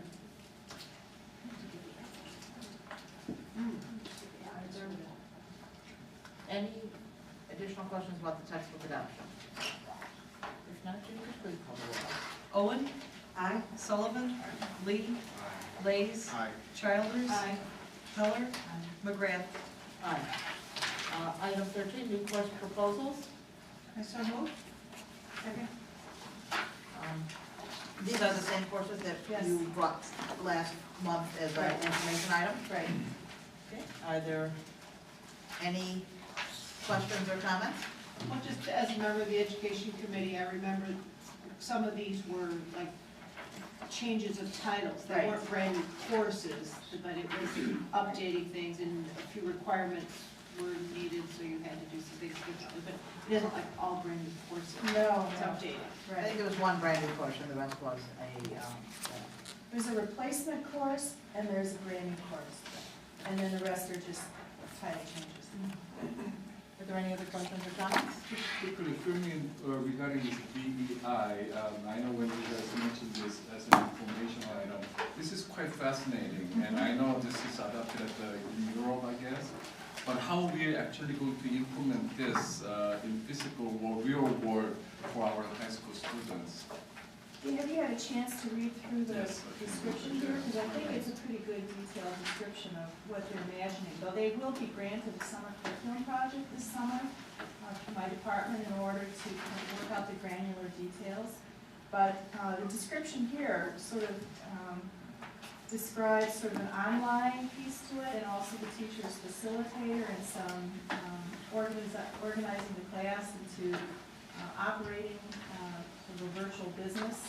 It looks like there's opportunities for partnerships with businesses in the community as well that I think they'll probably pursue. So I'm very excited by it too because I think it gives students who are interested in pursuing business perhaps post-high school a real look at the various facets of running their own business, you know, from Wow. marketing to communication issues to budget, et cetera. So there's a curriculum that's coming with this online course that the teacher will work with and supplement and guide students through and organize class activities around. So I was very impressed, especially with when we tap into real businesses globally and do some partnership with the schools. I think this will be a really win-win situation for the students too, and gains on the true global business experience, especially. Yes. So I'm looking forward to this, I guess, courses or opportunities. But definitely how we can able to tap into the real corporations, bring them as a partnership with our educational system, that's probably will be a quite challenge too at the same time. But I think this will be an opportunity. Great. Are there any other questions? Thank you. Mayor, Jim, call the roll, please. Heller. Lays. Colon. Sullivan. Lee. Childers. McGrath. Aye. Next item on the agenda is summer school fees, request for the approval of the 2014 summer school fees. Is there a motion? Okay, so oops, None. Okay. all right. So this is our annual presentation of the summer school report for you. And yes, we are asking for approval of the fees, but I'll say up front that we're not asking for an increase in those fees. Under the guidance of Mary and all the staff working in the buildings to organize summer school and implement it, we've come pretty close to the board goal of being more cost neutral. Our expenses that sort of escape that goal are ones that we have sometimes a little control over, our special ed mandated expenses, et cetera. But I'll let Mary answer any more detail on that. I would remind you that we also made some changes that helped this program become more cost neutral. When we went to our differentiated hourly rate of pay for our in-district and out-of-district teachers, we've had better oversight with our sectioning and our staffing and getting closer to the mark on what sections should run. And when we moved to the 4-day summer school work week. So we're not asking for an increase in fees, just a maintaining of them. And you also had earlier brought before you the school calendar all ready for approval. We've just included it here just to have it and the fees on one page in one place, and that's the last page of this report. Mary, do you want to add anything to what I've said, or no?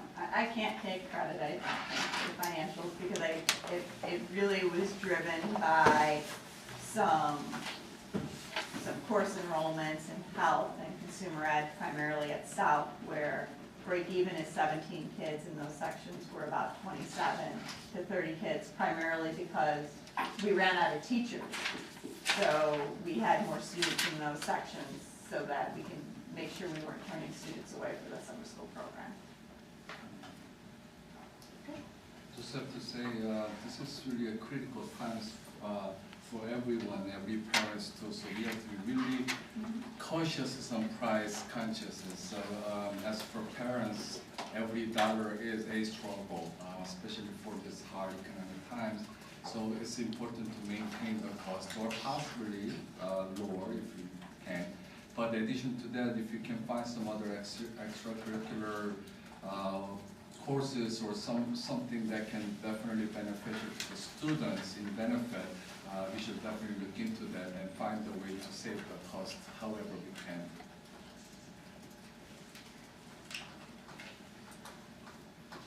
I had a question on kind of enrollment. I know it's gone down a little bit. I know it says here probably due to a downturn in the economy, but it's a pretty big drop. Do you have any other thoughts on that? I mean, a lot of it is Total student enrollment is also. Total student enrollment is also throughout the regular school. But I think one of 600 less at Maine South, for example.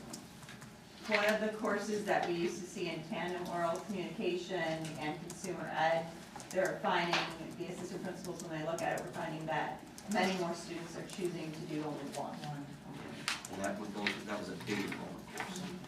And then the staff, the faculty employees, again, at Maine South, I know there's more students, but it's really it's over doubled. This includes Student workers, Summer camps. It's also Summer camps. So we had more summer camps. Way more. Oh, yeah. More than double. Okay, but where is that shown?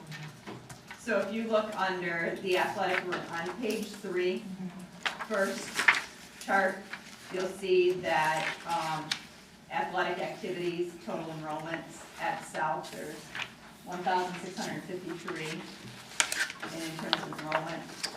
And, well, she asked enrollment first, so. I'm sorry, I'm looking at, I guess I'm looking at the course offerings.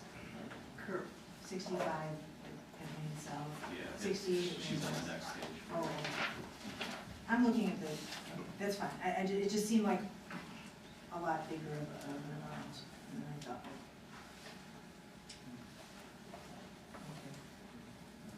Where are you saying the 65? I'm on page, hold on, table 2.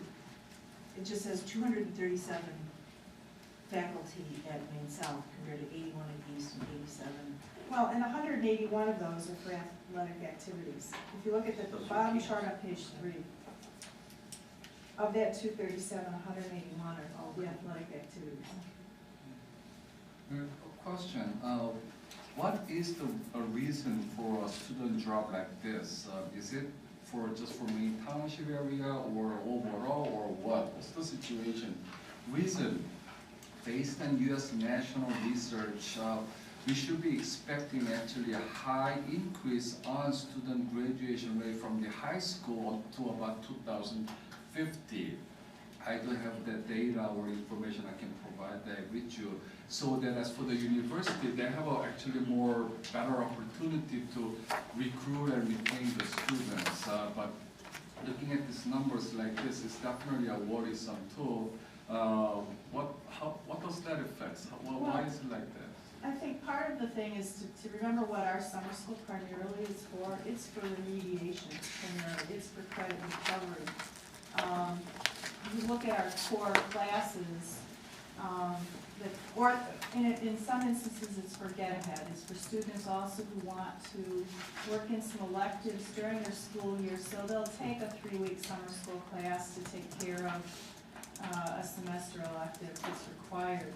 So this really doesn't have, I don't think, a tight relationship with the statistic that you're talking about. It isn't tied to whether or not our graduation rate is disintegrating or improving. It's more about what summer school does for our students. It's either credit recovery and remediation or for the upper end for kind of the get ahead students who are trying to. And here's another thing to remember. In 2013, we had the lowest enrollment, about 6,900 kids that we've had for a long time. So it's 400 or 500 students fewer than we had just a few years ago. I think that, coupled with the change in the oral common consumer ed, those two drivers alone could potentially explain the drop of 300, 400, 500 students. Just those two things. So you're at the lowest enrollment rate, and you've got a change in the oral common consumer ed, which was the course that previously had been a really high enrollment course. It might also be, this is a good question to investigate, it might also be that our interventions are working. Because we don't have as many sections of our loop classes to help kids catch up in math, because they're able to do it in the school year through our interventions. So it might also be pointing We've lowered failure rates. We've lowered failure rates during the school year because kids are getting the help they need and keeping on track.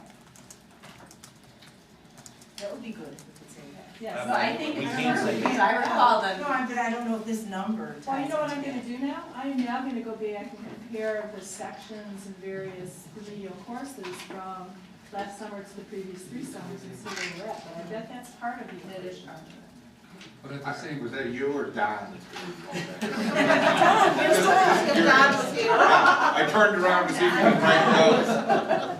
You learn that one here. I've also got Dan, Don and Dan. Oh, great. Oh, yes.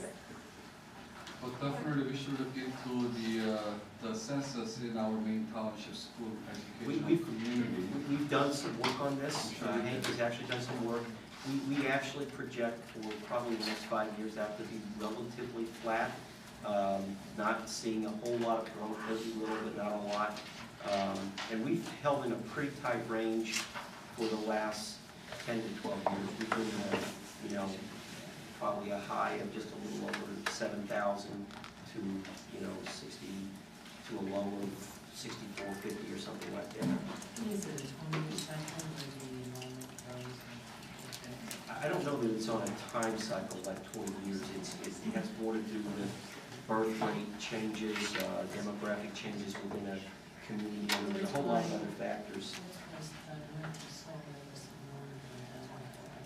Went down precipitously in a short amount of time. Also, we have to keep that in mind, the parents, especially for when they have a high school kids, to send it to those schools, they are definitely concerned about the high school ratings, as you know, compared to other local competitive high school area in certain districts. There's a high number increase of student population, especially for high school, so it does make a big difference, but we should be carefully cautious about and how to retain and attract more high school students, population-wise, into our maintained township area. Definitely something to look into. Well, I think for the students that live here, we get the vast majority. So what we do, Jim, is looking at District 62, 63, and 64. We're tracking the number of students that come, and we get close to 100% of all three. In addition, we have 3 or 4 private schools, and we get a pretty high percentage of those. Now, those are students that live in the district. Students that live outside the district, we have a few even that come here and pay tuition because they're outside the district, and pay tuition to come into the district. So I think we're doing pretty well on known students in our district coming here from the elementary district and then coming here to our high schools. But you're right, we should watch that very carefully. We try to have excellent programs to entice our students to come. Are there any other questions on the summer school and summer school tuition? If not, please take the roll. Childers. Aye. Lee. Aye. Lays. Aye. Owen. Keller. Sullivan. Aye. McGrath. Aye. Next item is the tax levy. Is there a motion on the tax levy? I'll move the tax levy, including A, B, and C. Specifically, the Board of Education adopted a fee of $111,549,564. And A, the board certified a tax for special education program purposes of District 3, and the Board of Education certified an income ability to reduce the taxation activity to the C. Second. There's a second, got it, thank you. Discussion? Questions? Just wanted to state that I'm pleased to see that on the same agenda this evening, there's a partial abatement of a portion of our surplus that will go back and be returned to taxpayers in the second year that that's happening. I have Mr. Ray's sentiments, and I think Mary worked very hard on making the board's desires for that to happen. Are there any other questions or comments? Just a question, if the amendment is increased, such like this, and you're giving it back to the community, taxpayers, in the beginning, can we able to somehow control to balance that off so that you don't have to increase it, or we don't have to give it less So we could levy less? Yeah, how does Yeah, it there's work? some reasons behind that, Mary, maybe if you Yeah, could. so if you levy and abate, you preserve your rights under the property tax cap to maintain those. And because the debt service fund, when you pass bonds, when you sell bonds, there's an automatic resolution that goes into the county clerk to levy taxes for those bonds. So you have to then take an action to change that resolution to the county clerk. So that's why we have to do it year after year, because each year we're changing the resolution and direction for that individual bond sale. One of the things, if you don't under the tax cap, if we were to say, okay, this year we don't think we're gonna need, we could hold our levy flat, we could never then access that amount in the future. You'd lose that in your base, because you can't go back and recapture it once you haven't levied for it. And with, Springfield has said all along, just because their initial bill for pension reform doesn't include a cost shift, they've said all along that they were gonna do it in 2 separate bills. So to me, that does not mean that a cost shift isn't going to happen. I think it means that we can look towards the future and see what they're gonna do in terms of the cost shift. So that's one major thing. 2, the state is prorating general state aid. They're looking at the school financial formula, and we could lose up to $3 million in state funding if they change that, because we're a higher wealth property tax district. So because our future, while right now we look very good, but there are some major things in the future that could impact us, I don't think it's prudent for us to give up the money forever. But the direct impact to the taxpayers, our community residents, how they will be impacting as such, would that be beneficial? Would it be better for them in a way? How that may work? Okay, well, so for instance, I guess it depends. So if we were to Well, anytime there's a surplus, it either will go into the district's reserves, or you have the option to return it to the taxpayers. And generally speaking, that money is not typically returned to taxpayers. I think District 207 is the exception to the rule on that. I'm unaware, and the county does not keep statistics, but we are probably in a very, very few taxing entities that have abated 2 years in a row. And this money that we have that is, when we're raising funds, and obviously, the next item down on our list is our capital plan, which, there's required maintenance on our 50-year-old and older buildings that I see we have. How much are we looking to do? Just I don't have it in front of me. Around like $5 or $6 million. So it's part of our 10-year plan to make sure that, we're not in a position where we have buildings crumbling around students. This continues a kind of a newly established tradition when there is a surplus, and I think the administrative staff works very, very hard to achieve a surplus and ensure that we're living within our means as a school district.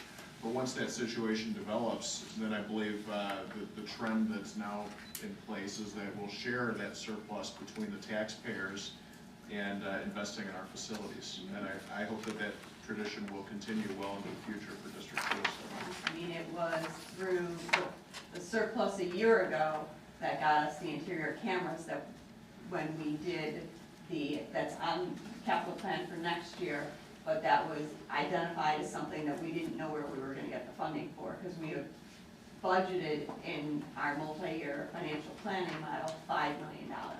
So anything that we spend above $5 million, we're trying to generate from surpluses that we can then go ahead and put back into the capital plan. Because we've got millions of dollars that we have not identified funding for in the 10-year plan. And we still don't know what the state's going to do. And we still don't know what the state's going to do. Are there any other questions?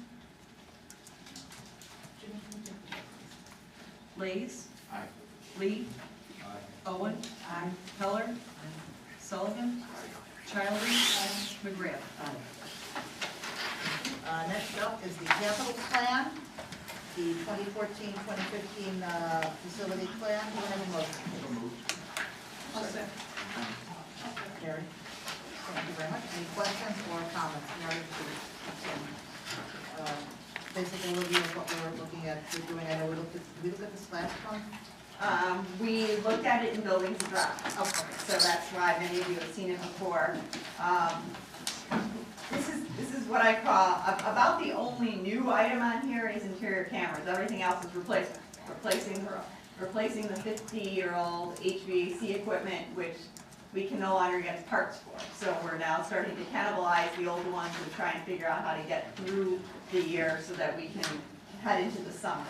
Replacing the decaying paving. replacing the carpeting. So there's, the word replacement is used quite frequently in this plan. It represents just over $6 million. And there's no hugely exciting projects. We're replacing the stadium lights that are 50 years old. I mean, I think we're starting to hear some themes, which is replace 50 years old on a lot of our equipment. And those are, 50 years is a long time for some of this equipment to go. And I think that in the last year or two, we've started to see what happens when that equipment goes beyond their useful life. Probably more times than we have in the past. We're faced with, emergency repairs, $20,000, $30,000 here because we've got to replace this coil because there's just nothing else that we can do. Are there any questions or comments? Well, we must do, whatever we need to do to maintain such. But again, regarding the $6 million projects, what percentage the vendors, hopefully we are sending out to RFPs to answer this within the state of Illinois businesses, possibly main township businesses that we can able to attract and give them an opportunity to participate so that the money can be continuously used for locally if we can. And I know the last, this was the places that we've been giving out to out-of-state businesses, I believe. But we should definitely be cautious and try to facilitate the state of Illinois businesses. Yeah, we do publish the bids in the local paper, but we are required then to award the bid to the lowest responsible bidder. We are not allowed under the Illinois School Code to put set-asides in for local business or minorities or any other set-asides. So while our preference would be, and I think on some of our smaller projects, when we go out and if we have two companies on a $1,000 project or a small project and one of them is local and they will match the price of the non-local company, we will go with the local company. Well, if that's the case, I think this might be a great opportunity for us. We have discussed it.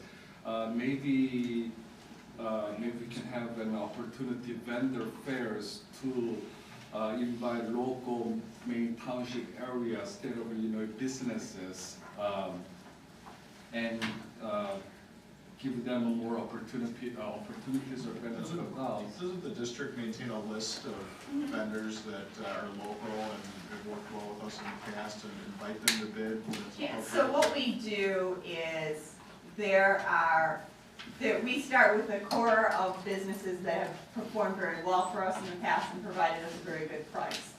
And so we solicit vendors, and then we also have what's called a potential vendor file. So any vendor who has expressed an interest in receiving information on our projects, we put in a file, and then when we have that type of project, we make sure that